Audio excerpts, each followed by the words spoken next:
Yo, it's TX Hoops. We are back with another video in my team, and today we're doing something a little bit different. We're going to cover the courtside report. That's right, TX Hoops is doing a little bit of news for you and giving his thoughts on how we feel about 2K26 and specifically the MyTeam Courtside Report. So let's start right from the top. The NBA 2K26 brings NBA and WNBA players together for the first time in MyTeam. You'll be able to use WNBA players in all game modes. Well, here's what I think about it. 2K has been historically bad at creating equality within the game. And when I say that, all of you know that point guards, especially short point guards, are not given any advantages over bigger players, bigger point guards, etc. Maybe in early my team, you can use someone like Steph and Dame if they've got a much higher three ball and, you know, some people are struggling to shoot with it. But as the game goes on, Steph basically disappears from the game. And it sucks because Steph is such a great player IRL. People have complained about it. We don't like it. And look, now they're bringing in another group of likely very undersized players into the game who are just not going to be equal to the larger players in the game. Pause. Size matters not. Look at me. Judge me by my size, do you? I'm really hopeful that 2K does something really good with this, but I'm also skeptical that they're going to execute it right. For me, it's got a chance. If nothing else, it's going to allow a lot of trolling out there, and that could be fun. It is worth noting that the WNBA players are going to be available to use in all game modes. In previous years, we've seen some of these players come in and you can only use them like in offline modes, etc. So you'll be able to use them in Park, you'll be able to use them in Dom, you'll be able to use them in Showdown, whatever it is, you can take them in there and you know, put them to use. Game on! Stu S8! Stu S8! Stu S8! 2K's introduced all new game changer cards mid.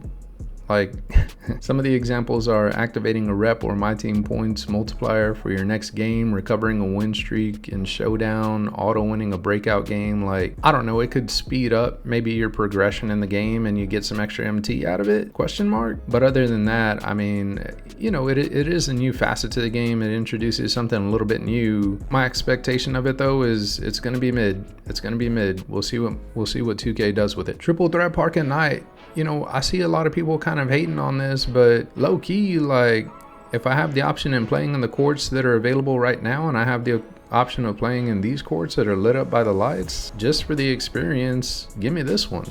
It just, I don't know, it'll feel a little bit more fun, I guess. I think people are thinking of it as it doesn't add anything to the gameplay experience, but what does it take away from the game? Like, I feel like it'll be a little bit cooler to play under the lights. So, you know, is it a huge dub? No, but I don't see any need to hate on it. Also, you'll be using the top rep players jersey in basketball. I mean, I guess that's actually better than the MyTeam ones at some points in the year. So yeah, we'll take it. Be ready to use my jerseys. Now, what they've also added is a 2v2 mode. Let's go. Okay, I see you, 2K.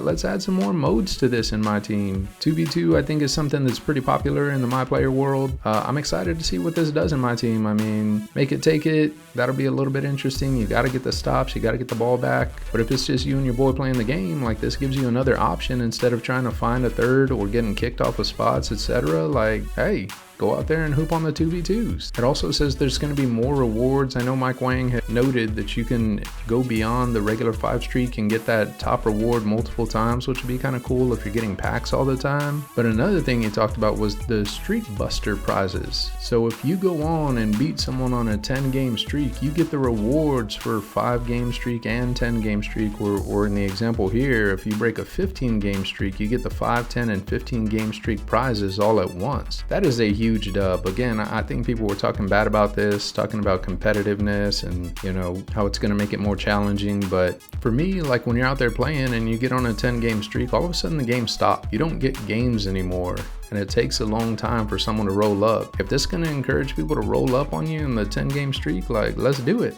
Let's run some games. All-star team up. Everybody wanted it. Everybody's been waiting for it. And here it is, 5v5 co-op in my team. Let's go. Big dubs. This is going to be a lot of fun, especially if we can get multiple creators out there playing in one game and everybody streaming. Like, this could be a lot of fun. I'm excited to see this in the game. This is something I might spend some time on next year in 2K26. King of the Court brought to you by AT&T. All of you know that they've introduced a $10,000 reward every week for the #1 finisher across PlayStation and Xbox. So that's going to be interesting. I'm going to be in King of the Court next year because they've expanded the hours. I can never play on the day that they want and the hours that they want. So you did not see me playing King of the Court last year. 2K26, I will be in there playing some King of the Court games. I'm kind of excited for it. Let's just see how it runs out. But yo, this is going to be pretty nice. I'm ready for it. They've also added some other tiers and prizes for the tiers, so let's just see how it breaks out. It is worth noting that they said King of the Court's going to be on competitive sliders, so you could be playing on Hall of Fame sliders. If you're someone who plays a lot of Showdown and you used to kind of the online versus, you may want to up what you're playing on a little bit and see if you can find some practice time in the Hall of Fame difficulty. This is going to be interesting. Breakout Gauntlet, I don't think anybody's expecting a lot out of this. I think everybody hated the breakout mode, but look, everything sucks when you first launch it. Let's be real. Can you improve it? Can you improve it enough to make it better year after year? It's not going to be perfect the first time, but can you continue to make it better or not? 2K. Look, if they come out and change the reward system, change the way this thing works. I know they talked about a more linear setup instead of the square setup. They talked about some changes into how the portals are going to be activated. If they can update the reward system, Breakout could be cool. I think everybody's thinking about the Breakout that we played this year, but again, if you continue to improve on the product, you got a chance to make something great here. Single player salary cap, salary cap was pretty good early on this year because the rewards were so great and there wasn't a high requirement for it. 2K said the reward track was going to be the same, but you'll get there twice as fast playing multiplayer, so multiplayer is still the move. I don't know, like I'm not really expecting a ton out of this. It does give single player players a different game mode to get involved with, so I think, you know, for them it's going to be a big dub. I don't play a lot outside of Domination just for the MT rewards and you know, getting some of those other cards and rewards, badges and stuff, so I don't, unless there's some crazy reward here that I'm not seeing, I'm probably not going to spend a lot of time on this. As we get towards the end, I think a lot of this is just filler. The getting started cards is kind of crazy. Like who really cares what we're getting started with? But just so you know, there's going to be 2 5-card lineups to choose from. Yeah, super cool, bro. But yeah, that's just kind of filler. The My Team Arena, to me, also a little bit filler. It's going to have some of your achievements in it, banners, trophies, murals from all of your accomplishments on the court and across the mode. This includes your level 40s. I mean, it's okay. I don't know that it adds a ton to the game though. Coach development. So this is something definitely new. You know, in some of the streams that I was on today, this got like a lot of negative reviews, but to me, you know, we went from having shoes that gave you automatic boost to customizable shoes that let you put the boost that you want on them. To me, coach development is going kind of the same route. Like you're going to be able to customize your coaches a little bit. Again, I think people were looking down on this, like who cares about coaches? But in early game, coaches are pretty important. When you got cards that are running at 85 speed, you need that speed boost. You need high speed boost, and you want certain badges to get added to your players. Now you're going to be able to customize it a little bit. I think this is a pretty important thing in early game My Team.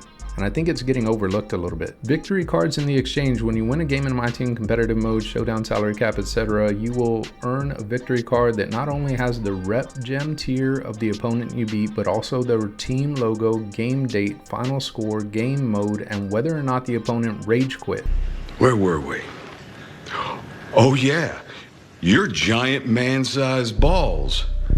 Conquer opponents with high rep levels, collect their victory cards, and exchange them for rewards in the exchange. This is a little bit too vague for me to really know what's going to happen with this. I mean, a lot of it's going to depend on how good the exchanges are. I think there's just a lot to figure out there. I don't really know if this is going to play out well or not. We'll have to see how it's executed by 2K. My Team Rep. Rep is a status indicator in many respects throughout My Team. Shortening the grind between rep awards was common feedback. This year, many of the rep tiers now have multiple sub tiers so that you can get more rewards. I mean, that's got to be a dub. I think the grind is still going to be long, but at least you get some more rewards along the way instead of just like waiting forever to get the Grinches and whatever reward that was in this year. Reach Dark Matter Rep in 2K26 to earn a group of truly out of this world rewards. One of the most iconic Carmelo Anthony aliases of all time, GOAT, Hoodie Mellow. So I think in 2K26, look, some of you know that I have multiple accounts, several accounts, and I'm trying to grind all of them at once and advance throughout the game on a few different ones. And I had a different account before I even started streaming that was already up to diamond rep, I think. 2K26, I'm going to have one account, maybe two if I do like a no money spent series, but I'm mostly gonna grind that account, and I might go for this GOAT Mellow. It would be pretty cool to be,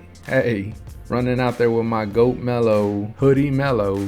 Like, let's hoop. Let's hoop. So there's a lot more here, more showdown rewards. I mean, more rewards is always good. Domination update. Domination now features new looks and formats, new cards called crests. So what I understand of it is you get a crest for completing a specific challenge throughout the domination game. So not only are you trying to get the stars, but you're also trying to get the crests to get an even better reward. I don't think it's going to be difficult. For those of you who, you know, go through the normal dom grind as it is, I think this is going to be just kind of crests or challenges that you're going to end up doing anyway. It's just like if you were doing a challenge like score 50 with a player right now that we get in the challenge menu, except it's going to be integrated into the dom game. Like, I don't see this as being anything crazy or difficult to do. I think it's just something extra to, I don't know, maybe have a little bit more fun with the game. The new player card view, I mean, great. We always want new views. We always want the game to evolve and change for the better. We'll see how that looks. You can favorite cards in your collection. Okay. I mean, I also know how to find them in my collection, but yeah, I mean, I guess it'll help get there faster. Cinematic walkout reveals. Yeah, I mean, as long as they're not glitchy and slowing down my game, like, cool, I guess. But I think everybody just wants kind of faster reveals at some point in the game. It would be cool if they, at the beginning of the year, you had these like elaborate reveals, but then as the game goes on, you just tone them down and update them so you can get your damn cards and go out and play the game. So that's everything in the courtside report. You know, what do I think of 2K26 coming up? I'm excited for a lot of the new features. I'm excited for the 2v2s. I'm excited for the 5v5 mode. We'll see how the mellow grind goes, but I think it's bringing a lot of cool stuff to the game, and you know, I'm excited to get into it and see how it works. Those of you who know me know I'm not going to talk bad about the game before it launches. I mean, there's a lot of people already doing that, so you don't need me to do it. I'm gonna go out there and have fun playing the game. Let's get into it. Let's play some ball. GG's, I appreciate you hanging out with me. If you want to subscribe, then go subscribe. Don't forget to like the video, and we will catch up with you next time.